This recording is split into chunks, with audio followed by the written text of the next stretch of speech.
Good morning guys. আজকে সকাল শুরু হলো বাড়ি যাওয়া নিয়ে। মনটা আজকে সত্যি খুব খারাপ, কারণ বাড়ি যাইতে হবে। এদিকে মেজদি রেডি হয়ে গেল। বাইরের পরিবেশটা দেখো শুধু, কি সুন্দর দেখতেছে, দেখতে লাগে বাবা।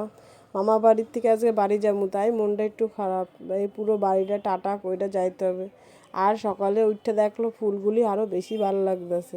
এই জায়গায় আমার বোন আয়া করতেছে, বাই আবার আসিস। শিব মন্দিরে গেলাম, গিয়ে একটু নমস্কার করে নিলাম। কারণ কি, বাড়ি যাওয়া, মামা বাড়ি থাকা আর মামা বাড়ির লোকগুলি এই এতটাই ভালো যে কি কমু তোমাকে গাইস। তো পুরো গ্রামটারে টাটা কইরা বাড়ির দিকে রওনা দিলাম। এই জায়গা মেজদি কইতেছিল থাইক্কা যা। সকালবেলা শুধু পরিবেশটা একদম মুক্ত, হাওয়া একদম সুন্দর, ধানের ক্ষেতের ওপরে সূর্য উঠছে, দেখো কত ভালো লাগছে। টোটোরে টাকা দিয়ে বগুলা যাওয়ার জন্য অটো আয়া পড়লো। আকাশটা শুধু দেখো গাইজ, হেভি লাগতেছে।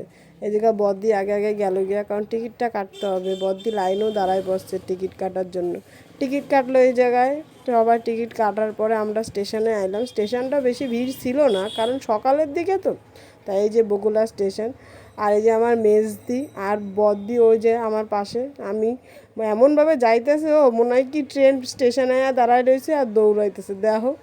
এই জায়গায় মেজদি আর আমি একটু টুকি করে নিলাম।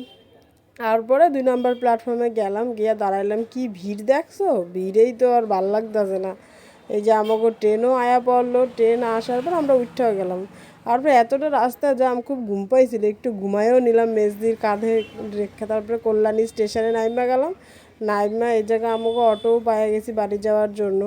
অটো দাদার সাথে গল্প করতে করতে বাড়ির সামনে আয়া দাদার দোকানে এলাম, কারণ একটু দোকানে বইছিলাম। একটু সিঙ্গারা খাইতে ইচ্ছা করলো, চাটনি দিয়ে একটু সিঙ্গারাও নিয়ে নিলাম কাকারে টাকা দিয়া।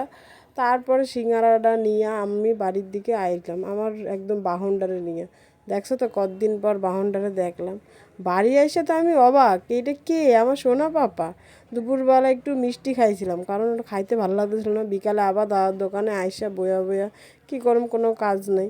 বিকালে রাত্রিবেলা পিসি আবার ডাকলো, আয় রাস্তা হাঁটি। এই করতে করতে পুরো দিনটা কাটলো।